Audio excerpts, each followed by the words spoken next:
మిగిలిన 47 దేశాల్లో కూడా ఎన్ఆర్టీ వ్యవస్థ ఏర్పాటు చేయాలి. ప్రపంచం మొత్తం అన్ని దేశాల్లో ఉండే ఏకైక వ్యవస్థ ఎన్ఆర్టీగా ఉండాలని చెప్పి మరొక్కసారి విజ్ఞప్తి చేస్తున్నా. ఈరోజు మిమ్మల్ని అందరినీ చూస్తే 40 లక్షల మంది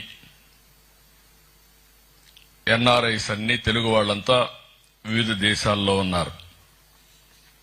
అంటే ఒక 10%, ఇది ఒక 20% పెరగాలి. భారతదేశంలో మొత్తం 4 కోట్ల మంది విదేశాల్లో ఉన్నారు, ఎన్ఆర్ఐస్ ఉన్నారు. ఇవన్నీ కూడా ఓసారి 118 తెలుగు అసోసియేషన్లు ఎన్ఆర్టీతో అసోసియేట్ అయ్యారు. 400 తెలుగు అసోసియేషన్స్ ఇంకా ఉన్నాయి. అంటే అందరూ అసోసియేషన్స్ పెట్టుకుని వివిధ కార్యక్రమాలు చేస్తున్నారు. ఇప్పుడే సంక్రాంతి బ్రహ్మాండంగా ప్రైజులు కూడా ఇప్పించారు. అచ్చ తెలుగువాడు పిల్లలను చూస్తే పంచె కట్టుకొని ముచ్చటేస్తున్నాడు. అంత బాగా అంటే మన సాంప్రదాయాలను కాపాడుకోవడానికి కోడి పందాలు తప్ప అన్ని చేశారు ఇక్కడ. అవి కూడా అలో చేయరు కాబట్టి చేయలేదు, కానీ లేకపోతే అది కూడా మీరు చేసేవాళ్ళు.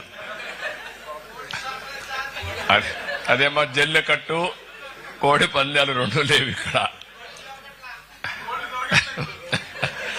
అందుకని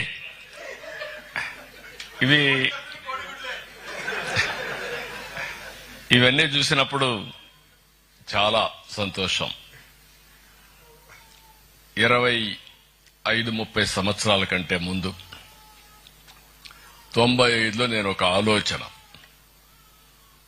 భవిష్యత్తు ఏ విధంగా ఉండబోతుందని ఒక ఆలోచన చేశాను. నాలో ఒక చిన్న పొరపాటు ఉంటుంది, ఎప్పుడు కూడా ముందు ఆలోచిస్తా ఉంటా దూరదృష్టితో. ఆ రోజు నేను విజన్ 2020 తయారు చేశా సమైక్య ఆంధ్రప్రదేశ్కి. అందరూ నన్ను ఎగతాళి చేశారు. 420 అన్నారు, ఈయనకి ఏమీ రాదన్నారు, ఈయన చేసేదంతా వేస్ట్ అన్నారు. ఐటీ అంటే ఐటీని గురించి కూడా ఐటీ తిండి పెడుతుందన్నారు.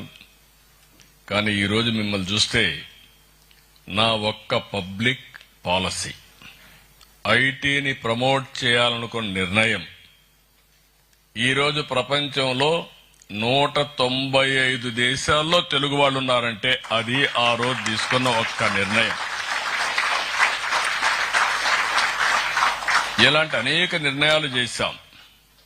ఎప్పుడు కూడా మీరు గుర్తుపెట్టుకోవాల్సింది, ఒక పబ్లిక్ పాలసీ ఒక డెడ్లీ కాంబినేషన్. పబ్లిక్ పాలసీ చేయడమే కాదు, దాన్ని అమలు చేయాలి, ఎగ్జిక్యూషన్ కూడా చేయాలి. ఈరోజు మీరు ఒక్కసారి చూస్తే ఇండియాకు కొన్ని అడ్వాంటేజెస్. ఒకటి, ఆర్థిక సంస్కరణలు 1991లో ప్రారంభించాం. That is the biggest advantage. అది కూడా ప్రారంభించింది మన తెలుగు బిడ్డ పివి నరసింహరావు గారు. దేశానికి ఒక దశ దిశ నిర్దేశించాం. ఆ తర్వాత మీరు చూస్తే సరే, ఇప్పుడే అందరూ మాట్లాడారు.